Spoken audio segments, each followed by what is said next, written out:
இடுப்பு வலி அப்படி இல்லைன்னா லோ பேக் பெயின் நம்ம வீட்டில் நிறைய பேர் காமனாக இருக்கிற ஒரு விஷயம். எதனால் வருது? நிறைய பேர் ஒபிசிட்டி, அதாவது அதிகமாக உடல் பருமன் இருக்கிறதுனால அவங்களுக்கு இந்த இடுப்பு வலி வருது.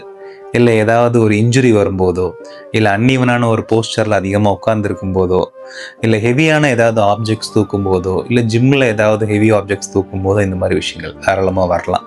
இந்த இடுப்பு வலி பல விதங்கள் இருக்குது. நார்மல் ஒரு மசில் இன்ஜுரியாக இருக்கலாம், இல்லை அது ஒரு டிஸ்க் ஹெர்னியேஷனாக இருக்கலாம், இல்லை ஒரு ஸ்லிப்டு டிஸ்காக இருக்கலாம், இல்லை அந்த டிஸ்க்லேயே ஆர்த்ரைட்டிஸ் இருக்கிறதா கூட இருக்கலாம். என்ன நம்ம டிஸ்க் ப்ராப்ளம்ங்கிறத ஒரு ப்ராப்பராக ஒரு டாக்டர்கிட்ட போய் ஒரு கன்சல்டிங் பண்ணி ஒரு ஸ்கேனோ இல்லைன்னா என்ன தேவை ஒரு எம்ஆர்ஐயோ என்ன வேணுங்கிறத எடுத்துட்டு அந்த ப்ராப்ளம் கண்டுபிடிச்சதுக்கப்புறம் அதுக்கு என்ன பண்ணலாங்கிறத பிளான் பண்ணலாம். என்னென்ன பண்ணக்கூடாது? அன்ஈவனான ஒரு போஸ்டரில் அதிக நேரம் உட்காரக்கூடாது. எப்போதுமே உங்கள் போஸ்டர் ப்ராப்பராக இருக்கான்னு பாருங்கள். வெயிட்டு தூக்குறப்ப அன்ஈவனான போஸ்டரில் வெயிட் தூக்காதீங்க. ப்ராப்பராக 2 கையோட ப்ராப்பர் பொசிஷனில் வெயிட்டு தூக்குங்க. அதிகமான உடம்பு இருந்துச்சுன்னா உடம்பை குறைக்கிறதுக்கு நம்ம ட்ரை பண்ணலாம். இந்த ஒபிசிட்டியுமே நம்ம பேக்கில் நிறைய ப்ரெஷர் கொடுத்து அந்த லோ பேக் பெயினை கூட்டும்.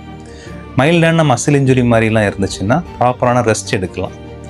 இதுக்கு மேலே என்ன பண்ணலான்னா ப்ராப்பராக ஒரு டாக்டரை பார்த்து அதுக்கு தேவையான மெடிசின்ஸு, ட்ரீட்மெண்ட் என்ன பண்ணலாம், ஃபிசியோதெரப்பி இல்லை எக்ஸசைஸ் மாதிரி உள்ளது எல்லா விஷயங்களும் நம்ம ப்ராப்பராக பண்ணால் இந்த இடுப்பு வலியை கொஞ்சம் கொஞ்சமாக நம்ம குறைச்சி கொண்டு வரோம். இடுப்பு வலி தானேன்னு சாதாரணமாக இருந்துடாதீங்க.